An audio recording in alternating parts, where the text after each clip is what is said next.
and welcome to the Good Gut Show. And oh my goodness, we had Labor Day here. If you are tuning in from another country, we had Labor Day here yesterday, and I kind of got like discombobulated because I thought today was Monday. So that's my bad. But I wanted to talk to you about what pandemics really teach us, or what pandemics really have taught us lately. And yeah. So here's the deal. This was an image at the very beginning of the whole pandemic thing. The image was of this big fat guy with a big stomach, and I have no fat bias, but I'm looking at this guy, and what's happening is he's got his mask down to his chin, under his chin. He's smoking a cigarette and drinking one of those 64-ounce big gulps, and I'm sure that wasn't diet stuff. He's doing that, and watching him for a long time because it was the gas station down the street when I pulled in to get gas. And all I could think of was, God, have we learned anything? Have we learned anything about this? I mean, my hospital is like filled to the gills with people who are first timers who have no idea how they got there. I know how they got there. They got there because they're going off the deep end with almost 2 years of this stuff. And it looks like it's never ending. And now we have the Mu variant. And now schools are closing again. I mean, really. So, I mean, it's time to think about stuff in a different way. I mean, we are so stressed. I'm stressed, and I work on stress healing every day with myself and with my clients. So, I have this wonderful thing called the love tuner, and basically I blow into it. You can do it with your vocal too. I blow into it and basically blow it out, then blow it in, then blow it out. And, it's supposed to be the frequency of love. I do a lot of mindfulness work. If you've been watching my things here, I often talk about mindfulness. I'm going to be talking about it all next week. But we're so stressed. And here's the deal. Stress shuts down the digestive and immune systems. Stress does that. And we do not have the tools right now, and nobody's teaching this, to go from what I call fight and flight to rest and relax. Or some people call it rest and digest, because when you're constantly stressed, you're not digesting correctly. And I didn't even realize till I did this research that friendly bacteria become the bad gut guys and multiply and mutate. So good bacteria from stress, they become stressed too, and they will multiply and mutate, just like the Delta variant.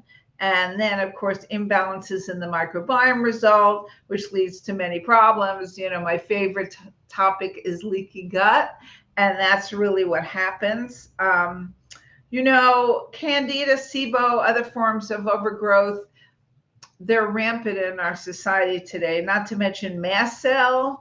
People say mast cells are a disorder. I say they come from our gut imbalance. I hear histamine intolerance bandied about. I hear salicylate sensitivity bandied about all the time. And really what we're talking about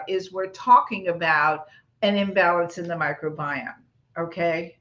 But it's another topic for another day. And all of this can subsequently cause more stress due to the fact we're stressed about our health, right? Well, I didn't even realize till I started researching this that I talked about the neural network when I talked about the Good Gut Blueprint. I'm going to be talking more about that in a couple of weeks. The neural network, 95% of serotonin, which is our feel-good neurotransmitter, one of them, that modulates all aspects of our well-being is made in your gut. So you got leaky gut, you're stressed, it keeps, perpetuating stuff. And you know what?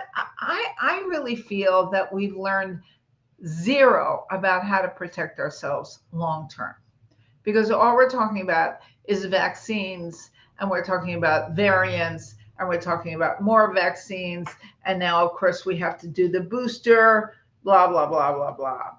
We have learned nothing.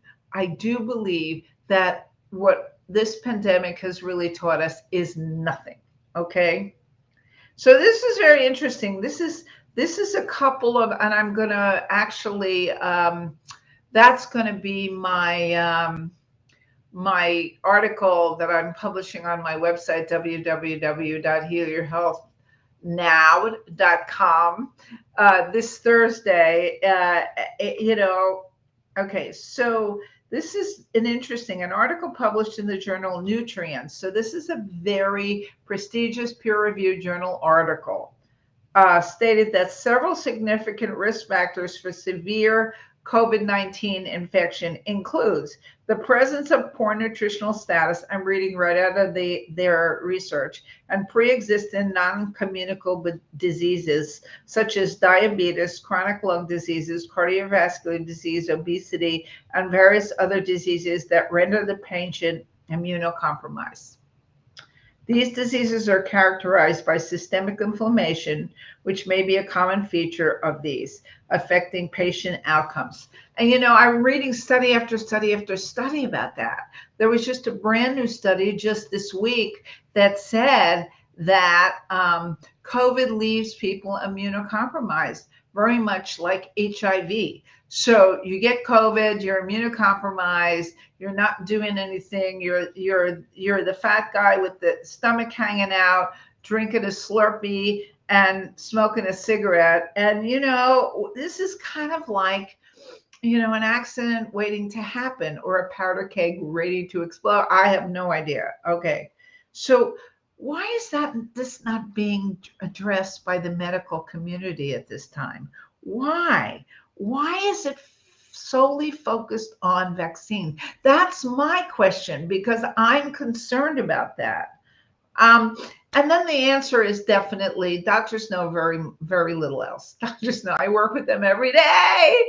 And basically, they don't even know how to write a diet correctly. They know nothing about nutrition. They're totally focused on pills and vaccines and medicines. They don't know. And they're not really interested. And that's the sad part, because they really need to get interested, because we really need to boost our immune systems and fix our guts so that we can battle these things long term. It's not just vaccines. It's not just variants.